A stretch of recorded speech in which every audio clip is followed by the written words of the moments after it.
Hello, everyone. Welcome back to Correct Diaries. For this week, we are going to talk about a series of questions of would you rather, and it's going to be some personal ones and some controversial ones just to test the water and see what Nuha and I think for each topic, I guess. But let's start with our recommendations for the week. Nuha, what do you want to recommend this week? I am going to recommend The Weeknd's new album, Hurry Up Tomorrow. By the time this episode comes out, it's already gonna be published like what, 3 weeks? 3 weeks. Yeah, 3 weeks.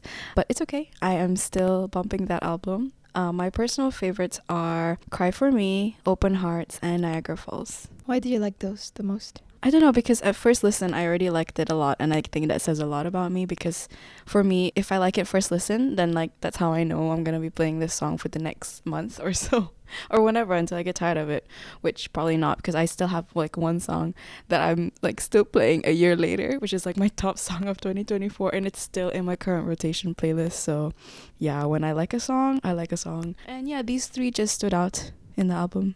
Didn't one of our friends said that The Weeknd is finishing like his creative artist like under the name of The Weeknd and he's gonna change his name or something? Yeah, so the Hurry Up Tomorrow album is, I think, his last album as The Weeknd. Oh my And I think he's going to like, I don't know, quote unquote, like rebrand into just like using his full government name, I think. What's his actual government name? I just know don't never Abel. know. Who what? Abel. Like that's his like name, Abel. I don't know his last name. Oh my But God. yeah, he's gonna be known as Abel from now on. So So funny. I'm excited to see.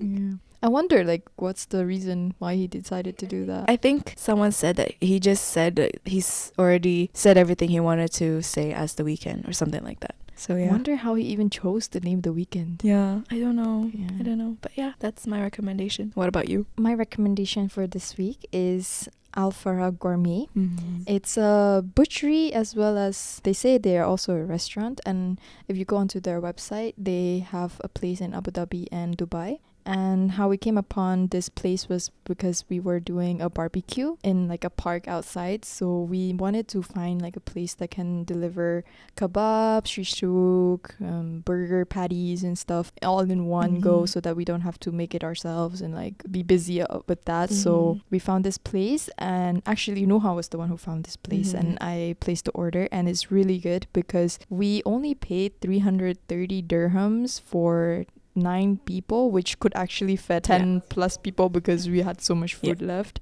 And it's so good because you don't have to worry about making it, and it already came in like skewers and stuff like that. Our friends really like the lamb one, even though I only tried a bit because I'm not really a fan of lamb, but they really like it. So if you like lamb, you should try it. Yeah, that was a really good find. It wasn't me that found it, was actually one of our other friends. But yes, okay. I just sent it over to you. But yeah, it was so good, wasn't it? The lamb, I'm also not like a big lamb person, but when I tried it, I was like, okay, it's pretty good. I would say if you want to order, it's not really as clear on their website. If you place an order, it doesn't show you like when it's gonna be delivered.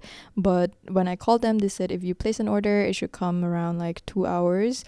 And then someone would WhatsApp you and ask you like to confirm the location and they'll deliver it for you. I think they only let you pay like with cash, but when the guy comes, he'll come with like a card reader so you can actually pay with a card as well. But yeah, if you're worried like about your order, just call them or you can WhatsApp them and place the order through there if you're worried. But they are very responsive. I guess now we know how much meat to get for like a big group of people because that's not an easy feat. So thank you for that, Riti. No worries. Yeah, anyway, so for today's episode, as Riti said, we're gonna dive into some would you rather questions. And some of you might think, oh, really, would you rather? But I feel like some of the questions that we have in store for today are pretty like, we tried to find some like deep ones, but also like, you know, some funny ones, just nothing too deep and nothing like serious. Yeah. So we'll get started. The first question is, would you rather be the oldest or the youngest child? For me, because I'm the middle child, I think between choosing being the oldest and the youngest child, I will have to choose being the youngest because I just think that oldest childs have so much more responsibilities.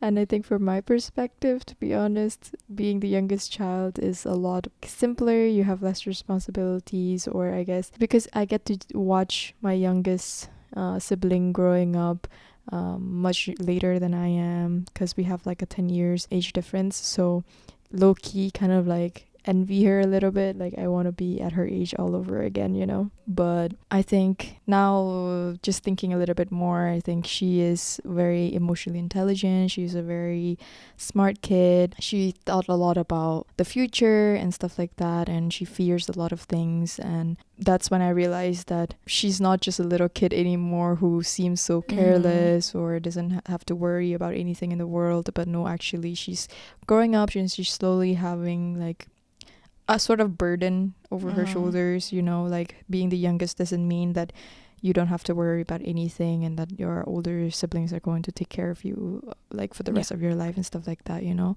So I think being the youngest means that you kind of have a little bit of time and support from your older ones, you know, like the older siblings have already gone through certain things like being rebellious and going against your parents. So you coming after sort of been like, oh, you already, like your older siblings already did something to like set the bar for you, you know. So you kind of have it a little bit easier, or your older siblings are the one who kind of fight for you, like defend you from your parents as well. So that's how I see it, and that's why I want to be the youngest child. Okay. What about you? No, that's fair.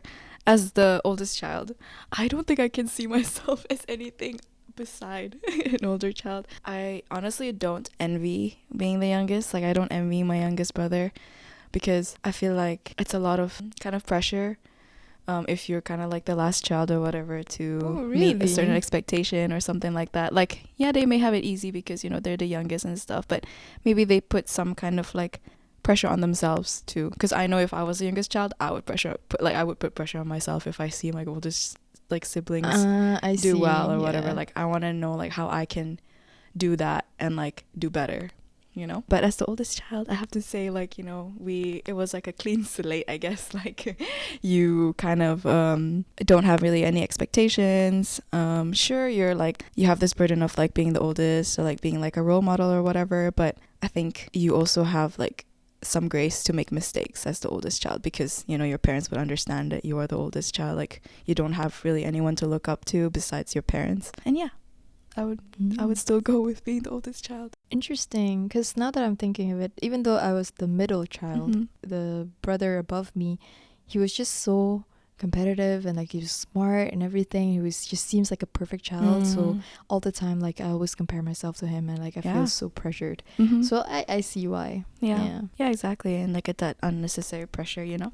But I think I don't think I'm like the perfect oldest child either, because you would think that like oldest child would like help their like their younger siblings or whatever, and like lead them or like guide them, but I don't think I'm like doing a super job at it. I just like to think that they have their own paths, and like, you know, if they ever want like guidance or whatever, I'm here for them, but I'm also not like telling them that this is what they need to do. But yeah, but that's different. Like you just said, if they need you, you're there. That's mean that you're there to support them. Like, doesn't mean you have to tell them what to do. I'd never ever want like my brothers to feel like they have to like, you know, be like me or like be better than me and stuff like that, you know. I think to me that's like being the perfect oldest child actually, because nobody likes to being told like what to do. So yeah, to all the youngest child out there, we just want to say, take it easy, don't pressure yourselves just because you're, you know, your oldest sister or brother doing better or something like that. No, like, don't compare yourself, like set your own paths, you know, define your own life. Exactly. But do you think as the oldest child you have a lot of pressure from your parents or society in general, or do you not feel that? From my parents, no. I am grateful for my parents to kind of like gave me kind of like the freedom to like branch out and really explore what I want to do and like what I want to be and stuff like that. So I never really felt pressure from them. I think the pressure was just like me for myself, to myself, after seeing like what society expects of me too. So I just feel like it's a lot of pressure that I put on myself to do this and that. As the oldest sibling, I have to do this and have to do that, but nothing from my parents really. Do you think society expects different things from an oldest daughter versus an oldest son? Oof, that's so deep. There are so many like TikToks out there, I don't know, like if you've seen those, where it's like, oh, living life as like the oldest daughter is like not easy feat or something. Like, yeah, like I get that too, but then other days I'm like, stop thinking about yourself too much, you know, like as far as like oldest daughter versus the oldest son, perhaps it's, I mean, I don't know, right? But like perhaps I feel like it's harder, even harder for oldest sons to open up and really talk about, I guess, feelings, because on top of being a man and you know the stigma with like men like not really being able to like talk about their feelings, etc., etc., on top of that you're also the oldest child. You've kind of taught yourself to kind of like put up walls or like, you know, not really show how you really feel about certain situations. So I guess put those two together, I don't know, sounds really hard. Yeah, that's what I think. What do you think? I don't know if one is harder than the other, but I'm sure that society kind of put a lot of pressure on the oldest child in general. And I think personally in my family, my oldest brother was the oldest, and as the oldest brother, he kind of took on the role as being our father as well, and like a second to my mom, so he kind of have to take care of us. And the responsibilities that was put onto him was like very young. So he had to, I don't think he ever went to college, so he had to, after finishing 12th grade, he had to immediately get a job and to be able to financially support the family. So I think that kind of is the reality, that he have to sacrifice his education so that he can support and give his younger siblings the opportunity to be able to continue to go to school, just because we were younger and we can't go and get a job. And I think if society doesn't kind of put a pressure, like extra pressure onto it, you know, there could have been a better solution for that, but that's how it unfolded until now. So but I think oldest daughters also have a lot of responsibilities to make sure that she is taking care of like the family. She have to take care of the parents when they're older as well, so they can't really leave or they can't move far away from home. They have to stay like closer to home, so constantly they're like thinking, am I doing enough for my parents? It's different, like, you know, women think so much about their family, men think a lot about the financials, and it's just like all in all, it's just a lot of pressure, I would say. Oh yeah, I can totally speak on like, you know, moving away from home, because that's currently where I'm at in my life at this point in time. The constant, I guess, guilt that you feel, and it's all like very like sudden too. One minute you're enjoying life with your friends, and then like on a Friday afternoon you're like bawling your eyes out thinking about your family and how you had to move so far away from home to like, you know, build a life of your own.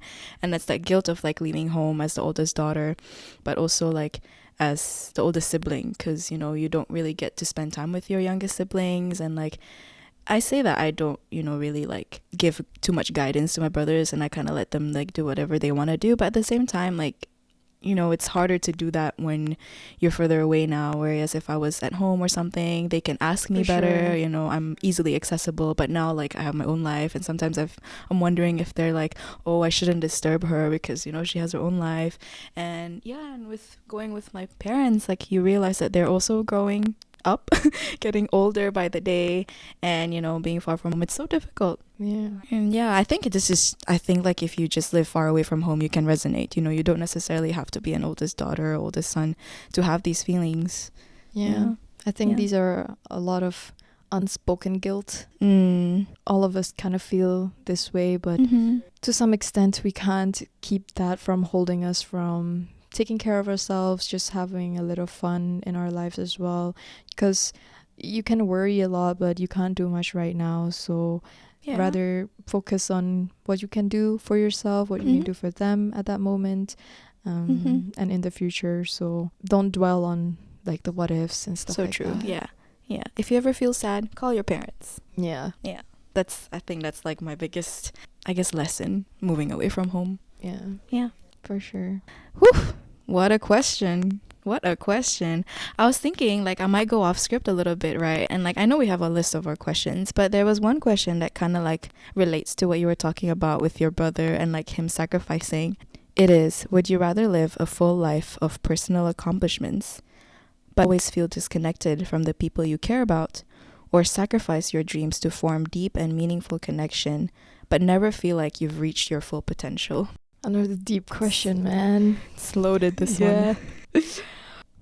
I guess before I dive into my own answer, I want to say that I recognize that my brother sacrificed so much, definitely sacrificed his whole dreams just to support us. And who knows what he could have achieved now if he were to take a different path. Yeah. But I think he kind of feel a lot of resentment towards us. I was just about to ask. He never voiced it, but you can see it from his actions. The lack of connection that he feels for us. I mean, the fact that I was able to go to an American school. I was on scholarship, but like nobody paid for me to go there. But just because he was able to sacrifice all the time and support for us, like I was able to grow up so that I can go to school full time.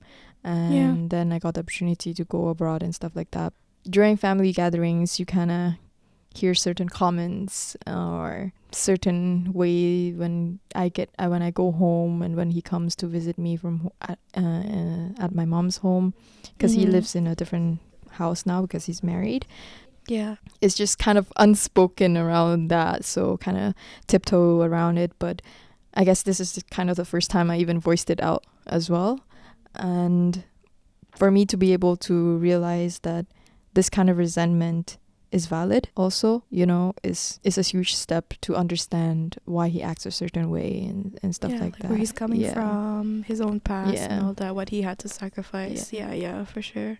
There's no good balance between these two, I guess, But for me, if I were to choose between these two, between a life full of personal accomplishments or a life full of meaningful connections, I would choose meaningful connections any day, because I value the people around me, and I think that at the end of the day, the stories that I share are stories of what I've done with people and not stories of what I did accomplish in my job that day. So true. What if I got a raise? I'm so happy in that moment, but 2 weeks later, if I have like a problem with my family, all of a sudden I don't care how much that raise was before, Yeah. There's a feeling of happiness that you get from these like accomplishments in that moment. Yes, you're happy, yes, you're proud, and you think that you're doing it for yourself and your family and stuff like that. But if you have to sacrifice these important relationships along the way throughout the journey of when you get there, then there's no one to really share that with, and you will feel so lonely and sad. And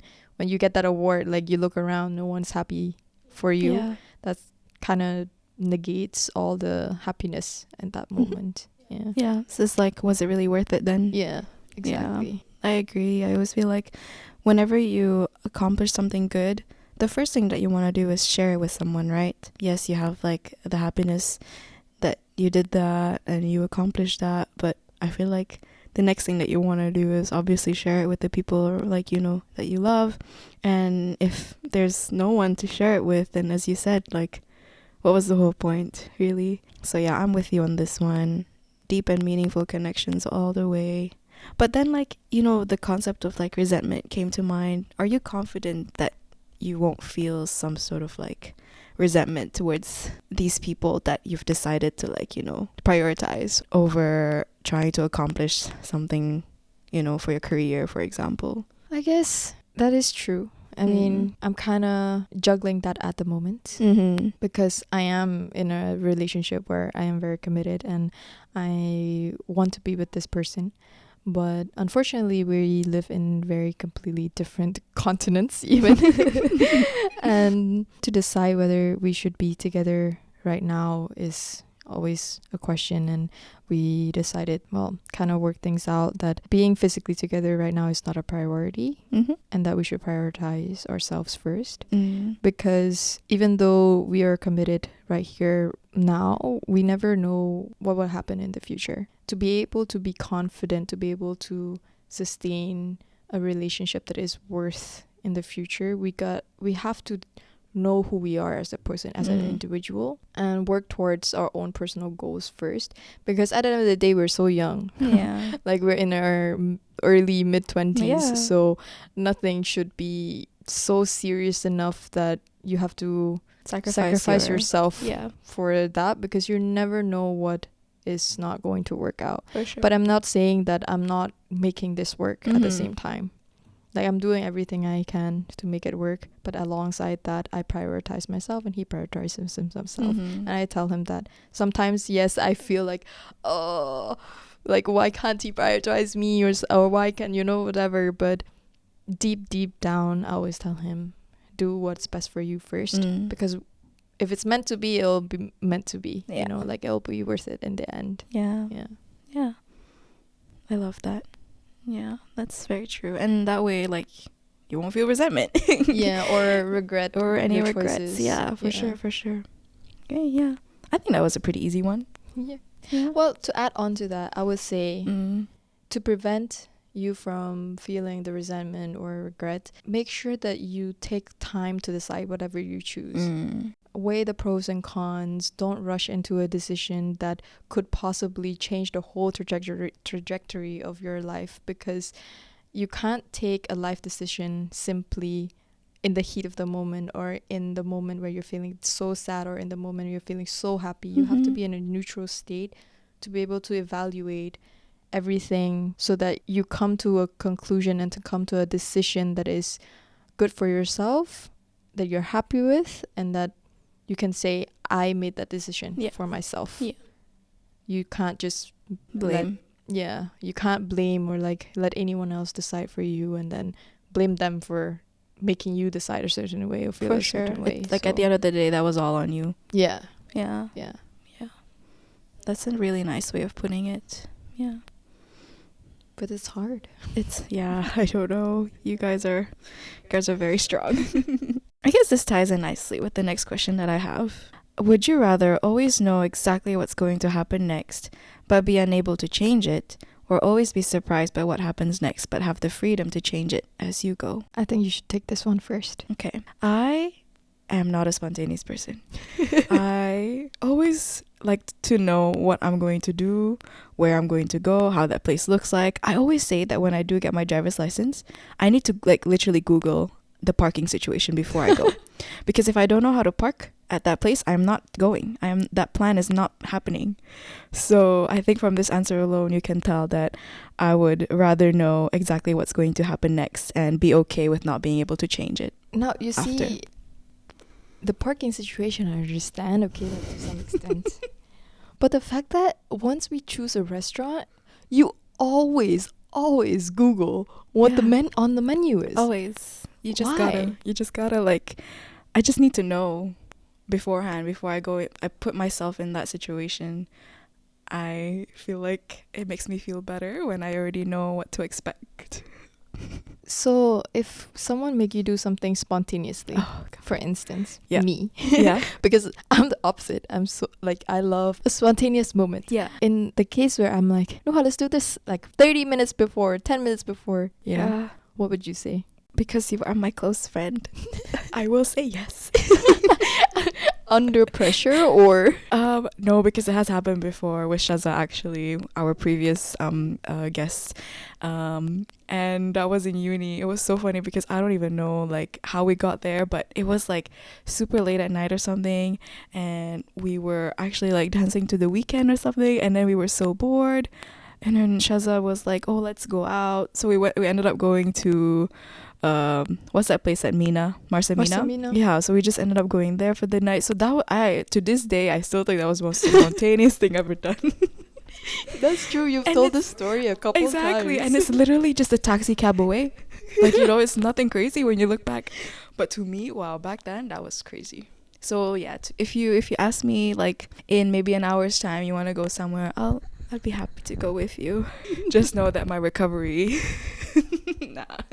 So what is it about not knowing that scares you? I think it's just, I just like to be in control, and I like this feeling of like control. I think that's why I just need to know what's going to happen, and like, I just don't like it when I feel like things are out of my control and I can't do anything about it. So going to a restaurant and knowing what the menu is something that I can control. Hence I do it, Mm-hmm. Yeah, so it's just things like that. Yeah. So you would say that you would rather be surprised by what happens next, but have the freedom to be able to change as you go. I think so. Yeah. Because I'm not really a person who plan things too much. When we were sharing about what we did this week, and you were like, oh, I went to Coronation on Sunday.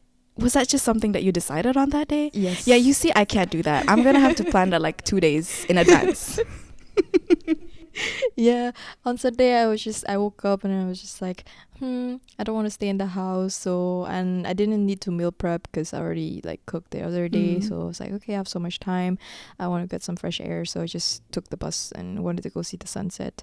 And yeah. I love that. I am so happy for you that you that you're able to do things like that. I live vicariously through you. Yeah. I think in some ways it stops me from doing quite a lot of things. And I acknowledge this, but I still don't know what to do about it. I think I've just accepted that this is how I am. I embrace it, I guess. So if you were to travel, Mm. do you have to plan Oh. your day like by the hour exactly? By the hour, not necessarily, because I understand that during travels, if I want to stay at a certain place for longer because I want to take photos or whatever, I understand that can happen. But day to day, yes. Day to day, I yes. I will see. have it saved in my Google Maps. I will make a list. I will pinpoint and stuff on my Google Maps, and I have to start. Like, the first thing on the itinerary needs to be done. That isn't non-negotiable. Everything else, I'll be like, okay, I understand. I'll be And see relaxed a how the little day bit. Yeah, goes. yeah. That's why I feel like I need to do kind of travel with people who are not really like me. I need someone to like humble me a little and like ground me a little, make me a little bit more present. And I'm the opposite. To the furthest that I've ever planned for like a day when I'm traveling is if we're staying in a city and then we want to visit another city, so then it's based on like the train time, and then when you have to visit like certain museums or something, certain places they close at like weird hours or something, then you kind of have to like look at it so that you Yeah. don't miss it and stuff like Exactly. that. But I hate doing that. Too much effort for me. I think I just have to think about when you get there, it's all worth it. All the planning and stuff. It's okay. Yeah, for me, I'm like free will, like Yeah. do whatever happens. Yeah. Yeah. No, that's amazing. And I'm trying to adopt that mindset more. Remember on our first episode, I said that, like, I have to be a little bit more flexible with with all this routine and stuff like that. I think that's what this question kind of asks Yeah. too, in a way. But oh well, we're still learning. I like surprises. Yeah. Like I like a sense of shock and like, oh, I don't know what just happened. Like Mm-mm. it gives you like butterflies and like like a sense of curiosity and always like on your toes and Yeah. something that challenges you a little bit. Mm-mm. That's life. That is true. Mm-mm.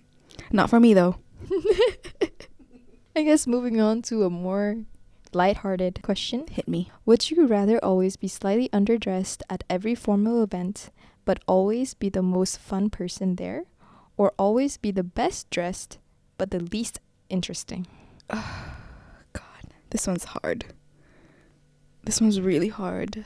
You do take your fashion quite seriously. Yeah, but at the same time, like, I want to be interesting. Yeah, You are know, interesting, obviously. but you can't have both here. I can't have both. I guess I have to sacrifice fashion for this one. I want to be an interesting person. Like, I want to be that girl that you look at and be like, oh, I want to talk to her because she's interesting. Yeah, I don't want to, I don't know. But I also want to be that girl like, oh my God, she's so cool. Look at what she's dressed at. But it's okay. It's okay. I'll choose as like the girl that is a little bit underdressed. Oh, the question did say a slightly underdressed. Yeah, slightly. So there is a only, slightly actually. there. So I guess that saves me. But yeah, I do want to be a fun person. Yeah, what about you? I think I want to be a fun person too, but to play devil's advocate. If I'm like the best dressed person, Yeah. then people will talk a lot about me after. You're kind of like the enigma. Yeah. Oh, I know Shaza would love this question. Yeah. Shaza, Which what one? would- Which one would she choose? Yeah, I feel like Shaza would choose like, oh, no. It's okay. We'll talk about this with her in person. No, but like, yeah, if you're the best dressed, maybe you know that you're like the best dressed and you know that you're not an interesting person, so you just be quiet for the night. Oh, so You then know. people don't talk to you, or you don't talk to people? Yeah, and then so people are like, who is she? Mysterious. What is she thinking about? But okay, the whole that will time, be me. yeah, but the That whole will be time me. she's not really thinking about anything. Nothing's going on up there. But she's the best dressed. I'm just a girl. Yeah. Okay. That was a pretty easy chill question. What's next? Would you rather Mm. have the ability to talk to animals, but no one believes you, or be able to read minds but only hear people's most trivial thoughts? I think this is such a funny question because we both know what each other's gonna say. Yeah. How about you answer for me and I'll answer for you? Noah's so nosy. She obviously wants to read people's minds. Hell yes. What about me? Obviously, you would choose the ability to talk to animals, naturally. Would you be upset, though, if people say they don't believe you? I don't care. Exactly. I already think I can communicate with my pets. Exactly. I don't think that's such a big, like, deal breaker, you know? Yeah. Who cares if no one believes you? You can talk to animals. Unless the animals are telling me like serious things, you know, like someone is in danger and stuff like that, and like they're trying to tell me to like relay this message, and the person doesn't believe me, then oh well, too bad. That's true, but what if you end up saving someone because and you've already told that person like, oh, this animal told me to do so, and you end up actually saving, Yeah. then they might believe you. But the whole thing is that they will never believe me. Oh, but no they matter will what never I do. believe you. Right. Yeah. Who cares? Yeah, who cares? Hey, who cares? Who I'll cares? do what I can do for them, Yeah, but yeah. The question actually reminds me a lot of the movie The Wild Robot, oh yeah. because the robot was able to understand the animals after like processing their language and everything. So I would love to be that robot. Yeah, because at first she was only programmed to understand humans' languages, and then when she landed in the forest, Yeah. she couldn't understand what the animals were saying at all, so she had to go into like this stage of like learning, Learning, yeah. and then all of a sudden she started to understand and communicate with them. Yeah. So this question really reminded me of that movie, and that's why I kind of had a hard time choosing, because I was like, yeah, I'm nosy and I want to know what people are thinking about, but also like animals, you know, they have important things to say. Yeah, that's so Just true. reminded me of the movie, because the movie, oh my god, I was like, I didn't know animals could think like this, but maybe they don't. It's just a movie after all, but still, you never know. No, I think animals are so intelligent. Yeah. Like, you know, people say that dogs are very intelligent and cats are not and stuff like that. But I've had both dogs and cats, and I think they're very intelligent in their own ways. Mhm.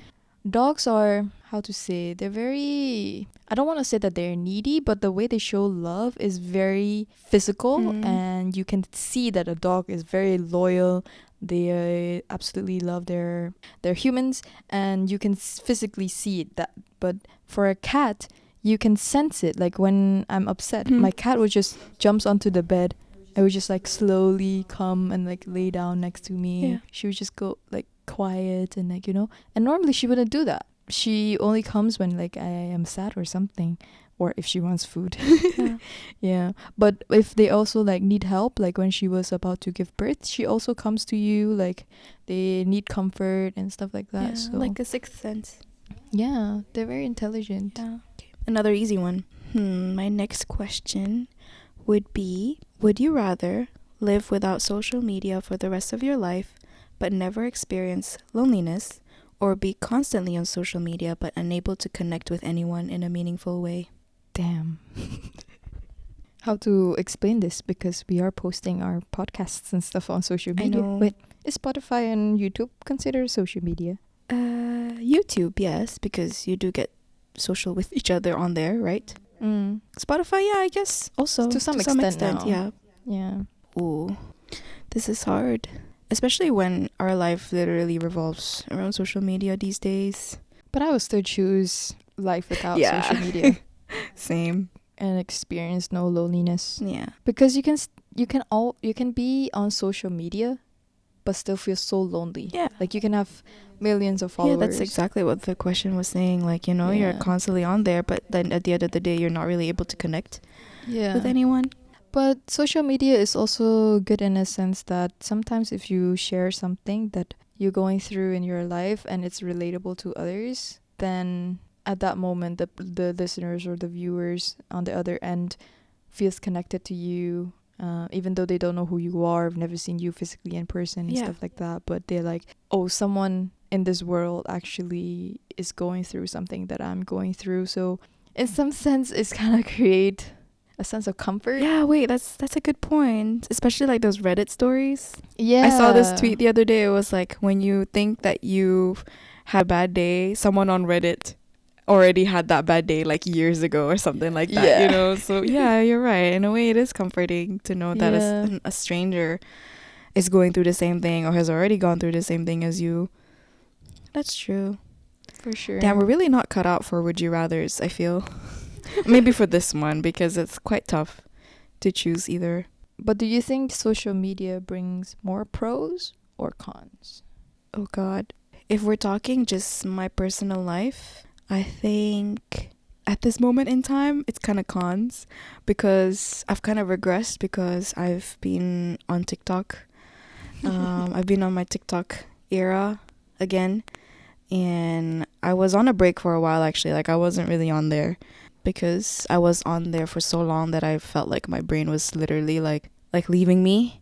So I had to stop for a bit. I like acknowledged that, but now I'm back on it.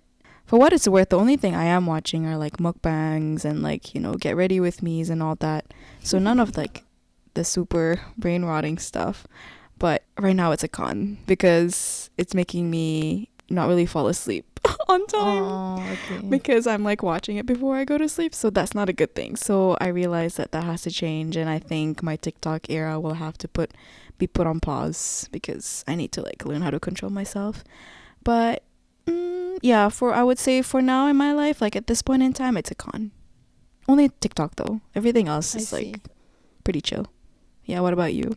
Personally, I would say it's a pro Mhm. because it's the main way that I used to connect with people in general. Because most of our friends live so far away, and I feel like I need to know what they not need to know, but it's good to know what they're up to, just to hit them up like, hey, hi, how are you, and stuff like that once in a while. And I use it to also like communicate with my family back home Of also, course, yeah. so without it it would be so much trickier. So I'm very grateful for that. And but I would say it's also a con because actually I don't have Facebook now because someone tried to hack me Yeah. when I was home, and I was very like scared, because I was like, if someone's trying to hack me there, I'm like, what if they have like previous photos and stuff like that. I was just so nervous, and then I just deleted the whole account, and I went spiral, and I was just nervous. Yeah. Yeah. Sometimes, do you ever have this urge to like delete everything? No. Oh, really? I have this urge sometimes to delete my Instagram, delete Why? my Facebook, delete everything, and just like go Why? ghost. I don't know. I just feel like it would be so refreshing, like having a new skin. Yeah. That's so It's like one of funny. those things where you have the urge to like clean up your room at like 2 a.m. or something like that. But for me, it's like to clean out like my social media and like I not be see. on there anymore and just imagine though. Mm. Imagine if you actually like deleted everything or like not go on anything. How much do you think your life would change? You know those challenges? Have you ever heard of those challenges where people are like, "Oh, I'm just going to like go off social media for like a month and see how that affects my day to day?" I really wonder how that would affect my day to day. I mean, how much time do you spend on your Oh phone? God, I'm telling Then you. we'll be able to see how much time you spend on Right social now, media, really. like that's why it's a con right now in my life because TikTok is taking over and I genuinely cannot let her do that. So let's look at our screen time. Oh my goodness. How much? Okay, my daily average is 5 hours 48. That's not bad. And when you look at the most used at the bottom, Mhm. TikTok comes in first place, no surprise there, with 10 hours and 34 minutes. Oh my God. TikTok is how much? 10 hours 34 minutes. Exactly. I don't even know where these numbers are coming from. Wait, is that the whole week? I think it's the whole week. Oh, really? Mm. Oh, yeah, sorry. We're on the week. Yes, of course. We're on the week. And then if you click day, how long? If it's my day, then today's screen time is 4 hours 38 minutes. Mm-hmm. And TikTok is coming in first place at 1 hour 35. That's not bad. God. What about you? Yeah.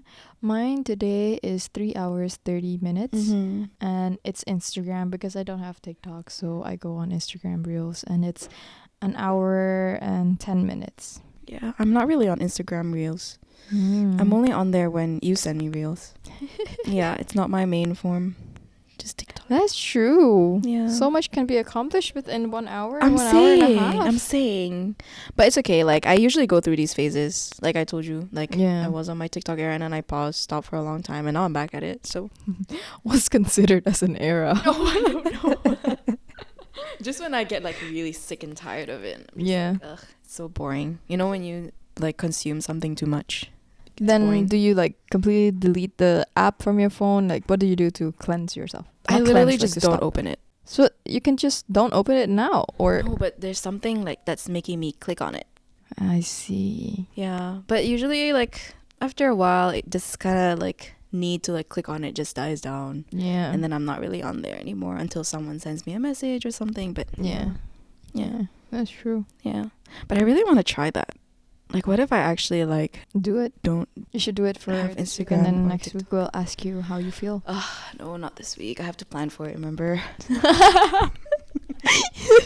You have to be spontaneous when it comes to this, otherwise you'll never make the decision to do it. Yeah, yeah. We'll see about that. We'll see about that.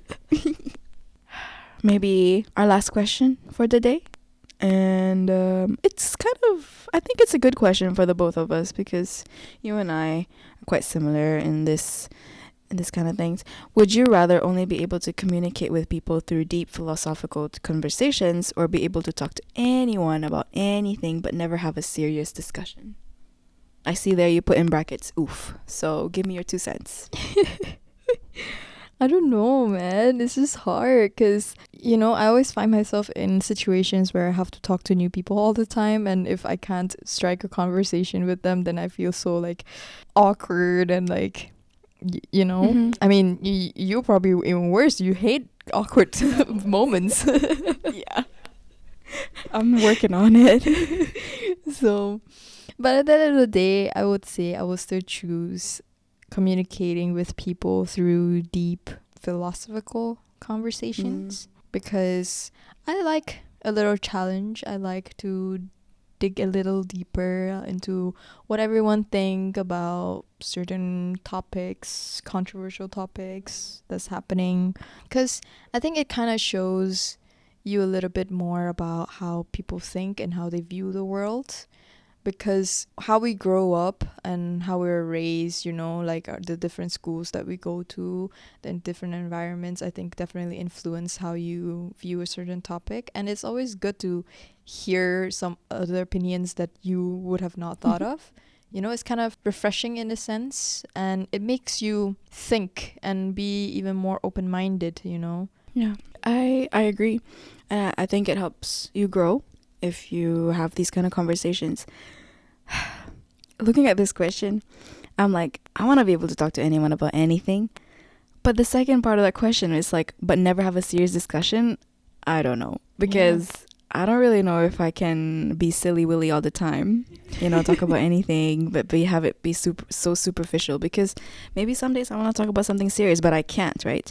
But then at the same time, communicating with other people, but only talking about like philosophical stuff, I feel like I would get kind of tired. But I guess there's some freedom in that part because they say that, maybe you get to choose who you want to talk to have these philosophical questions. But then with other people that you don't want to have deep conversations, I guess you just be quiet. So you like have to think when you like talk. Oh, yeah, Otherwise exactly. you'll fall into a deep conversation every time. I'd have to like stop and think, which is something I need to do because sometimes I feel like I just talk to fill in That's silence. That's true. I only like to have deep conversations with very certain people because I need a safe space, to be able to voice what I feel. This question didn't really like specify, but we'll make our own house rules.